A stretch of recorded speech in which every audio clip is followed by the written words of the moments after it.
Hello my dear student, आज हम start करेंगे क्लास 11th का एक लेसन है जिसका नाम है complex number and quadratic equation. ये बहुत इंपॉर्टेंट लेसन है और ये लेसन बहुत इजी भी है। ठीक है, फॉर्मूला बेसिस है। ठीक है, क्या होता है? ठीक, तो देखिए पहले कॉम्प्लेक्स नंबर होता क्या है। पहले क्या हम देखेंगे? Complex number. Anshuman, look at the white board. अंश, डोंट राइट। कॉम्प्लेक्स नंबर होता है real number plus imaginary number का दोनों का कॉम्बिनेशन क्या होता है? Complex number. जैसे रियल नंबर आप लोग पढ़े होंगे क्लास 10th में, पढ़े होंगे ना रियल नंबर। क्या होता है रियल नंबर? रियल नंबर, हाँ, real number rational number plus irrational दोनों का क्या होता है? कॉम्बिनेशन। क्या कहलाता है? Real number. तो अब वही चीज रियल नंबर से स्टार्ट क्या होता है? Complex number. तो अब हम क्लास 11 में कॉम्प्लेक्स नंबर पढ़ेंगे। तो real number plus imaginary number. Imaginary number मतलब रूट में क्या होता है? माइनस होता है। रूट में क्या होता है? माइनस होता है। उसे हम क्या कहेंगे? Imaginary number. देखिए यहाँ मैं लिखा हूँ real number plus minus imaginary number. वो नंबर प्लस में भी हो सकता है या माइनस में भी हो सकता है, यानी उसी दोनों का कॉम्बिनेशन क्या कहलाता है? Complex number. यानी real number plus imaginary number दोनों का कॉम्बिनेशन क्या कहलाता है? Complex number. ठीक है, अब हम एग्जांपल के माध्यम से समझेंगे कि क्या होता है कॉम्प्लेक्स नंबर। जैसे कुछ बेसिक कॉन्सेप्ट है। ठीक है, दिया हुआ है x square is equal to 4। X square equal to क्या दिया हुआ है? 4। तो जब ये स्क्वायर क्या होगा? रूट में चेंज होगा ना। स्क्वायर किस में चेंज होगा? रूट में। तो यहाँ सिंबल रहेगा प्लस और माइनस रूट 4, यानी स्क्वायर किस में चेंज हो गया? रूट के फॉर्म में, यानी प्लस माइनस क्या हो गया? रूट 4। और रूट 4 का स्क्वायर रूट आप जानते हैं क्या होता है? 2। यानी x की वैल्यू प्लस माइनस 2, यानी x की वैल्यू प्लस 2 भी हो सकती है और माइनस 2 भी हो सकता है। ठीक है, अब एक और देख लेते हैं question. x square minus 4, x square minus 4। तो एक्स स्क्वायर किस में चेंज हो जाएगा? रूट में। तो यहाँ प्लस माइनस रूट माइनस 4। क्या कभी आप ऐसे भी पढ़े क्या?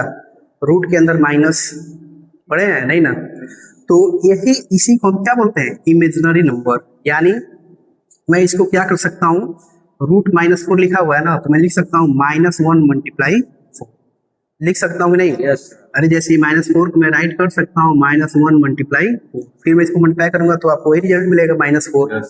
तो इसीलिए x is equal to plus minus root -1 into 4। तो आप लोग जानते हैं 4 का क्या होता है? 2 होता है प्लस माइनस, बट इसमें माइनस आ गया ना, तो आप कहेंगे सर -1 क्या है? रूट के अंदर -1 क्या है? तो -1 ही आपका क्या है? Imaginary number. आया समझ में? जैसे माइनस बोलेंगे ना सर ये -1 का है, क्या है? 4 तो ठीक है, 4 का सबको पता है 2 होता है, लेकिन सर ये माइनस क्यों आ गया? तो रूट -1 किसके इक्वल होता है? Imaginary number. इसी को हम क्या बोलते हैं? इमेजिनरी नंबर, क्योंकि यहाँ रूट किस में आ गया? माइनस में आ गया। ठीक है, अब कहेंगे सर इसको मैथ के फॉर्म में कॉम्प्लेक्स नंबर में क्या बोलेंगे? तो रूट -1 की वैल्यू किसके इक्वल होती है? आयोटा। आई से इसको हम डिनोट करते हैं, आयोटा। आयोटा इसको पढ़ते हैं। ठीक है, आई नहीं पढ़ेंगे मैथ में। ठीक है, इसको हम क्या पढ़ेंगे? आयोटा। ठीक है, अब सेकेंड पॉइंट क्या है? कॉम्प्लेक्स नंबर अभी मैं एक्सप्लेन किया हूँ। Real number plus imaginary number दोनों का कॉम्बिनेशन कॉम्प्लेक्स नंबर होता है। इसको हम किससे डिनोट करते हैं? जेड। किससे? जेड से। ठीक है, और इसका स्टैंडर्ड फॉर्म होता है कॉम्प्लेक्स नंबर का Z equal to A plus iota B, है ना। Z is equal to A plus iota B. Z का मतलब है एक कॉम्प्लेक्स नंबर, यानी हम कॉम्प्लेक्स नंबर किससे डिफाइन करते हैं? जेड से। किससे डिफाइन करेंगे? जेड से। और ए प्लस आयोटा बी। आप कहेंगे सर ए क्या है? ए आपका रियल पार्ट्स है। ए जो है वो आपका रियल पार्ट्स। ठीक है, और बी जो है वो क्या है? Imaginary parts. तो ए आपका क्या है? Real part. क्या है रे? Real part. यहाँ आप इसको आर जेड इक्वल टू क्या लिख सकते हैं? ए। आर जेड इक्वल टू ए। ठीक है ना, क्योंकि जेड का मतलब क्या है? बताओ। जेड का मतलब कॉम्प्लेक्स नंबर। जेड का मतलब क्या है? Complex number. आप लोग आंसर देते रहिए, वीडियो तो बन रहा है बट आप लोग आंसर भी देते रहिए। ठीक है, यस सर। तो R Z is equal to A. A का मतलब क्या है? Real part. इसका ए का मतलब रियल पार्ट, और जेड जो है वो क्या है? कॉम्प्लेक्स। और बी जो बेचारा है वो इमेजिनरी पार्ट है, बेचारा। इमेजनरी पार्ट बी फॉर बेचारा। क्या है? Imaginary parts. इसको हम किससे दिखाएंगे? आर जेड से दिखाएंगे। क्या हो जाएगा ये? बी। क्या हो जाएगा ये? बी। आया समझ में? या इमेजनरी पार्ट है ना तो आई एम लिख दीजिए। अरे रियल है तो आर ही हो गया, और इमेजनरी है तो क्या हो जाएगा? I am. ठीक है? Yes sir. एक बार फिर से बता दे रहा हूँ, ये जो होता है रियल पार्ट्स, इसको हम R Z equal to A write कर सकते हैं। आर जेड का मतलब real parts of complex number. B का मतलब है इमेजिनरी पार्ट्स, यानी आई एम से नोट करेंगे Z is equal to B, यानी ये जो है वो क्या है? Imaginary parts of complex number. आया समझ में ना? आई एम का मतलब इमेजिनरी नंबर। ठीक है? इसके बाद ऑफ करो। तो एग्जाम्पल देखते हैं। अभी हम आपको फॉर्म बताए थे कॉम्प्लेक्स नंबर का, Z is equal to A plus iota B, है ना? जेड क्या है इसमें? Complex number. जेड क्या है? Complex number. ए का मतलब क्या है? ये रियल पार्ट्स, रियल पार्ट्स है ना? और बी क्या है? Imaginary parts. और आयोटा पता ही है इमेजिनरी पार्ट। तो एग्जाम्पल देखते हैं, क्वेश्चन दिया हुआ है Z is equal to 2 + 5 iota. Z is equal to 2 + iota. हमें इसमें बताना है फाइंड, हमें इसमें रियल पार्ट्स बताना है और इमेजिनरी पार्ट्स। आर ई का मतलब समझिए रियल पार्ट्स, और जेड का मतलब क्या है? Complex number. इसको पढ़ने का तरीका क्या है? Real parts of complex number, है ना? जेड का मतलब क्या है? कॉम्प्लेक्स नंबर, यानी real parts of complex number. ये क्या पढ़ेंगे? Imaginary parts of complex number. तो इसमें अब हम कंपेयर करेंगे, तो जब हम इसे कंपेयर करेंगे तो ए की वैल्यू क्या हो जाएगी? 2, है ना? ये स्टैंडर्ड फॉर्म है ना, कॉम्प्लेक्स नंबर का स्टैंडर्ड फॉर्म है Z is equal to A plus iota B, है ना? तो ए से जब हम कंपेयर करें तो ए की वैल्यू क्या मिल जाएगी आपको? 2, और बी से कंपेयर करेंगे तो क्या मिल जाएगा? 5। ये इसका क्या होगा? आंसर होगा। है समझ में? यानी इसमें जैसे कोई क्वेश्चन दे दिया Z is equal to 2 + 5 iota, तो इसे बताइए रियल पार्ट्स क्या है और इमेजिनरी पार्ट क्या है? तो रियल पार्ट्स क्या होगा? 2, और इमेजिनरी पार्ट क्या होगा? 5।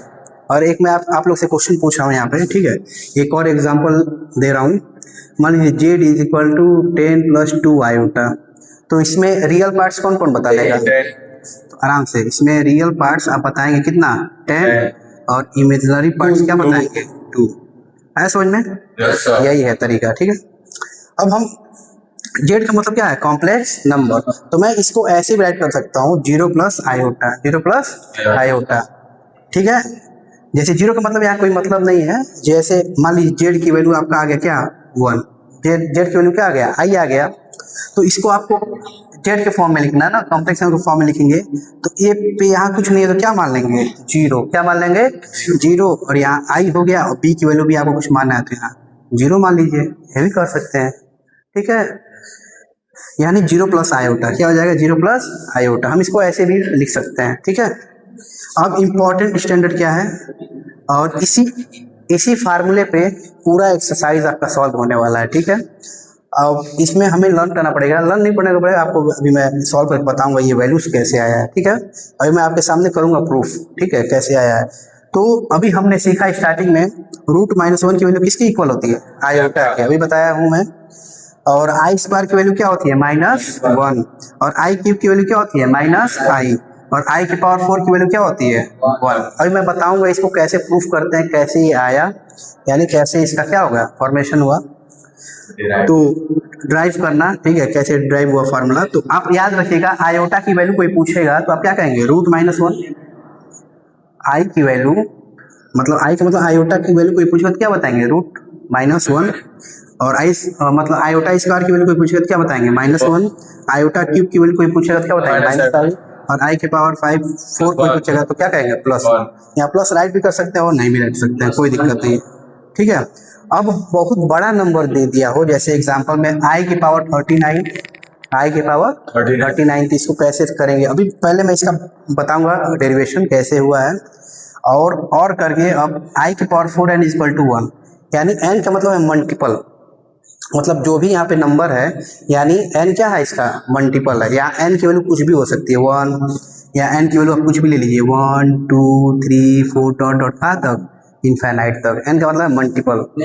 हाँ, n का मतलब सब समझ लीजिए कि नेचुरल नंबर। आप इसको स्मॉल n भी दिखा सकते हैं, यानी नेचुरल नंबर, कोई दिक्कत नहीं है, ठीक है। मतलब यहाँ n की वैल्यू कुछ भी हो सकती है। तो मान लीजिए कुछ भी लिखा हो, जैसे एग्जांपल में मैं लिख दूं i के पावर 39, ठीक है, i के पावर क्या लिख दूं मैं 39। तो जब मैं इसको इसके फॉर्म में ब्रेक करूंगा, तो मैं इसको क्या राइट कर सकता हूँ, 4 9 जा 36 और प्लस 3, क्या मैं इसको राइट कर सकता हूँ? इसके फॉर्म में i की पावर 4n की वैल्यू क्या होती है हमेशा 1। तो क्या मैं 39 को इसके फॉर्म में ब्रेक कर सकता हूँ? तो 4 9 का क्या होगा 36 और 3 ऐड करेंगे तो किसके इक्वल हो जाएगा 39। तो मैं इसको सेपरेट करके लिख ले रहा हूँ, i की पावर 4 इंटू 9, बोलिए, फिर मैं लिख लूंगा i की पावर क्यूब, है ना 3। है समझ में? पढ़े होंगे मैं तो यार एक्सपोनेंट में बेस सेम होता है तो पावर क्या होता है, ऐड हो जाता है ना, बेस सेम है मल्टीपल है बीच में तो क्या हो जाएगा पावर सेम। तो देखिए अब i के पावर 4 है ना, और ये इसकी वैल्यू क्या हो जाएगी n हो जाएगी, ये क्या है ये n, देखिए। तो यानी i के पावर 4n की वैल्यू हमेशा क्या हो जाएगी 1। तो जब आप इसको सॉल्व करेंगे तो ये किसके इक्वल मिलेगा, 1 के इक्वल मिलेगा। नहीं समझ में आया? यानी ये जो 4 है तो 4 तो रहेगा ही, और n का मतलब मैं बताऊं ना, n का मतलब नेचुरल नंबर कुछ भी ले सकते हैं, ठीक है। तो इसकी वैल्यू क्या हो जाएगी आपकी 1, इसके अकॉर्डिंग। आ रहा समझ में वैश्वान? और i क्यूब की वैल्यू क्या होती है, देखिए i क्यूब की वैल्यू क्या होती है -i। तो जब आप इसको सॉल्व करेंगे तो माइनस आयोटा, ठीक है। i भी कर सकते हैं बट कॉम्प्लेक्स नंबर में -i, आयोटा स्क्वायर से कर सकते हैं, ठीक है। हाँ आयोटा स्क्वायर से कर सकते हैं, अभी मैं समझा रहा हूँ इसको, ठीक है। ये समझ में आया क्वेश्चन? अभी मैं आपको दूंगा तो आप ऐसे ही सॉल्व करिएगा। अब मैं जा रहा हूँ बताने आपको कि कैसे आया, आयोटा स्क्वायर की वैल्यू -1 ही क्यों है, कुछ भी तो हो सकता है, बच्चे कहेंगे ना। तो क्या कर देंगे हम, ये जो आपके पास आया हुआ है √-1 इक्वल टू आयोटा, तो इन दोनों साइड का क्या कर देंगे, स्क्वायर कर देंगे। क्या कर देंगे, स्क्वायर कर देंगे, तो आपको ये रिजल्ट मिलेगा, नहीं मिलेगा? चलिए मैं बता रहा हूँ, डस्टर यहाँ बता दे रहा हूँ, थोड़ा स्पेस नहीं है, ठीक है। जैसे दिया हुआ है आयोटा स्क्वायर की वैल्यू क्या होती है -1, तो ऑलरेडी मुझे पता है कि √- आयोटा की वैल्यू क्या होती है -1 होती है। आयोटा आई की वैल्यू क्या होती है √-1। जब हम स्क्वायर कर देंगे, लिख देंगे स्क्वायरिंग द बोथ साइड। आ रहा समझ में? तो जब मैं स्क्वायर करूंगा तो ये क्या हो जाएगा, रूट हट जाएगा ना, रूट क्या हो जाएगा, हट जाएगा। तो क्या लिख देंगे -1। तो i का तो स्क्वायर दोनों तरफ करना पड़ेगा ना, तो आयोटा स्क्वायर, बोलिए नहीं समझ में आया? फिर से देख लीजिए, जैसे स्क्वायरिंग द बोथ साइड करेंगे ना, तो जब आप इसका स्क्वायर करेंगे आप दोनों साइड, देखिएगा, ठीक है। यानी फर्स्ट वाला तभी आप प्रूफ कर पाएंगे, ठीक है। तो आपको लर्न होना चाहिए √-1 किसके इक्वल होती है, आयोटा के इक्वल होती है। तो जब हम दोनों साइड क्या कर देंगे, स्क्वायर कर देंगे, तो क्या मिल जाएगा आपको, रूट स्क्वायर कैंसिल, क्या मिलेगा -1 आयोटा स्क्वायर। या और करके मैं राइट कर सकता हूँ आयोटा स्क्वायर इक्वल टू -1। देखिए आपके पास आ गया, आया समझ में? नहीं आया? आया? जैसे इन कभी भी iota -1 equal to 1 squaring the both sides करेंगे तो आपको रिजल्ट क्या मिलेगा, iota square equal to -1। Final? तो दिक्कत, ठीक है। अब मैं जा रहा हूँ प्रूफ करने, क्या मैं प्रूफ करूंगा i क्यूब। क्या मैं प्रूफ करूंगा, i क्यूब। तो i क्यूब को मैं जा रहा हूँ प्रूफ करने। तो ये बताइए मैं i क्यूब को क्या लिख सकता हूँ, आयोटा क्यूब को क्या लिख सकता हूँ, i का स्क्वायर इंटू 1। अरे i, ठीक है, बोलिए। आयोटा क्यूब तो मैं आयोटा स्क्वायर इंटू आयोटा लिख सकता हूँ, बेस से मैं तो पावर क्या हो जाएगा ऐड। अभी आपने निकाला है आयोटा स्क्वायर की वैल्यू क्या होती है -1, तो यहाँ लिख देंगे -1 और आयोटा को रहने दीजिए, आयोटा कर सकते हैं, फिर कर देंगे, चलिए ठीक है, फिर वही तो प्रूफ हो जाएगा। चलिए अंकुर का क्या नाम है कि सर आयोटा मत लिखिए सर, आयोटा की वैल्यू राइट कर दीजिए, ठीक है। तो मैं यहाँ दिखा दे रहा हूँ क्या करना है, बोलिए। समझ में आ रहा है? हाँ, तो ये -1 और फिर वही बात हो जाएगा, अरे √-1 किसके इक्वल होती है, आयोटा की इक्वल होती है ना, तो यहाँ मैं राइट कर सकता हूँ, बोलिए राइट कर सकता हूँ ना। फिर आपको वही रिजल्ट मिल गया, मिला कि नहीं मिला? मिला। तो मल्टीप्लाई कर देंगे तो क्या मिल जाएगा, माइनस आयोटा। आया समझ में? ये प्रूव हो गया, ठीक है, कोई दिक्कत? नो दिक्कत। चलिए अब फोर वाला देखते हैं, समझते हैं। आई के पावर 4 कैसे निकालेंगे? तो क्या मैं इसको राइट कर सकता हूँ iota square into iota square? बोलिए, लिख सकता हूँ। एक और तरीके से अभी मैं इसको बताऊंगा। इसको मैं क्या लिख सकता हूँ? आयोटा का स्क्वायर इंटू आयोटा का स्क्वायर। तो आयोटा स्क्वायर की वैल्यू -1, इसकी भी वैल्यू -1, माइनस माइनस क्या हो गया? प्लस, 1 1 जा 1। ठीक है। अंश पांडे कहेंगे कि सर आप आयोटा के पावर 4 को sir I square into I square क्यों लिख रहे हैं? तो आप ऐसे लिख सकते हैं, नहीं तो अंकुर का कहना होगा सर आप इसको आयोटा क्यूब लिखिए और सर इसको आयोटा लिखिए। कह सकते हैं ना? नहीं कह सकते, कहेंगे ना आई के पावर 4 को सर आयोटा क्यूब और इंटू आयोटा के पावर 1 लिख सकता हूँ ना। तो बच्चा जानता है, लेकिन नर्सरी का बच्चा नहीं जानता। तो आयोटा क्यूब, तो आयोटा क्यूब की वैल्यू क्या है? -1। क्या है यहाँ पे? माइनस आई। बोलिए, माइनस आयोटा है और इंटू ऑलरेडी आपके पास आयोटा है। बोलिए, तो यहाँ लिख देंगे आई का आई में करेंगे मल्टीप्लाई तो क्या होगा? आयोटा का आयोटा मल्टीप्लाई तो क्या होगा? Minus iota square, minus iota square. ठीक है, माइनस आयोटा स्क्वायर। और आयोटा स्क्वायर की वैल्यू क्या होती है? -1। बोलिएगा, -1। तो माइनस माइनस क्या हो गया सर? +1। देखिए आ गया आई के पावर 4। आया ना? यानी दो तरीके से हम लोग लगा सकते हैं। ठीक है, बोलो यस। जैसे हमने दो तरीके से इसको सीखा ना। फर्स्ट स्टैंडर्ड कौन सा? ये वाला। चलो, ये तो आपको पता है √-1 की वैल्यू किसके इक्वल होती है? आयोटा के। तो अब मैं इसको जाऊंगा, इसी के हेल्प से मैं इसके नीचे वाले को क्या करूंगा? प्रूफ करूंगा कि फॉर्मूला कैसे आया। तो कम से कम आपको चार आपको लर्न होना चाहिए। 1 2 3 4। अरे इसकी वैल्यू कहाँ से आई? और मैं आपको एग्जाम्पल नहीं दिया था स्टार्टिंग में आपको एग्जाम्पल दिया हूँ कि आपको एग्जाम्पल दिया था x² = -4, है ना?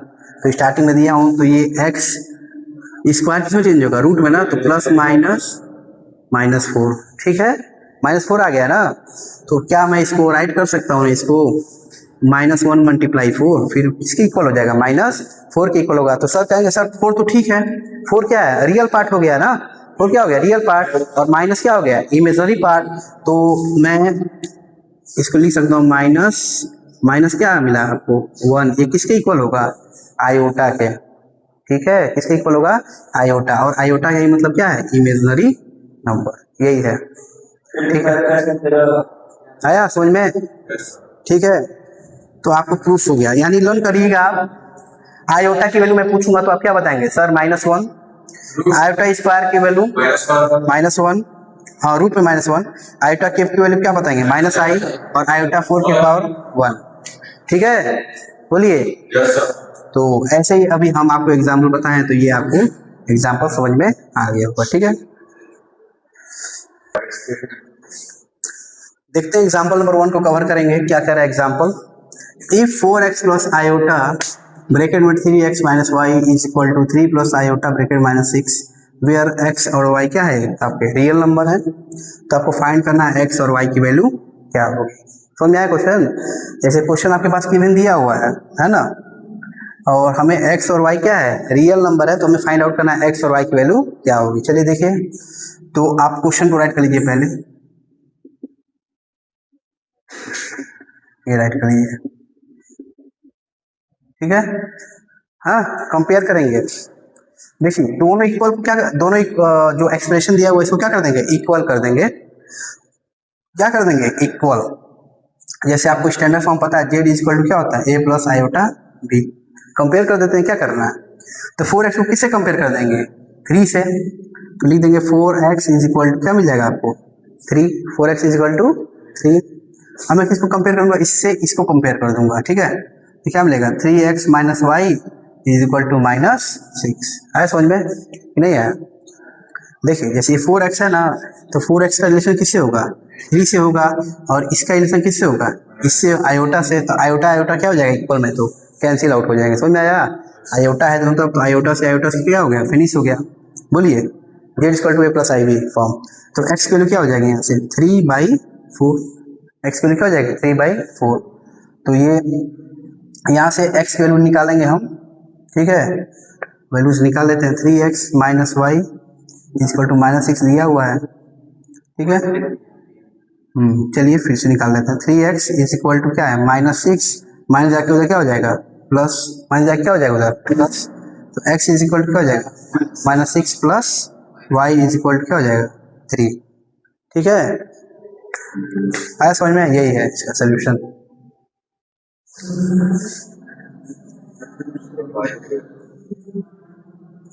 y में इस वैल्यू को कट इस इक्वेशन में x की तो वैल्यू सही है और y की वैल्यू कैसे निकाला है जी इसमें, x की वैल्यू पुट कर सर x की जगह y की वैल्यू पुट कर दीजिए। हाँ इक्वेशन इसको 1 मान लीजिए, लिख देंगे put the value in equation number first. ये दिया हुआ है ना, x की वैल्यू यहाँ पे क्या है 3/4, लिख लेते हैं -6 प्लस वाई अपॉन 3, ठीक है। क्रॉस मल्टीप्लाई कर देंगे, 3 × 3 4 -6 प्लस वाई, ये 3 जा 9 4 6 जा 24 प्लस 4y है ना, 9 जा क्या हो जाएगा प्लस ऐड कर देंगे कितना हो जाएगा 33 इज इक्वल टू 4y, तो y इज इक्वल टू क्या हो जाएगा 33/4, यही आपका क्या होगा आंसर। है समझ में, बोलिए। एक और तरीका है, सबसे आसान तरीका बताऊं क्या, ठीक है। मिलते हैं नेक्स्ट वीडियो में।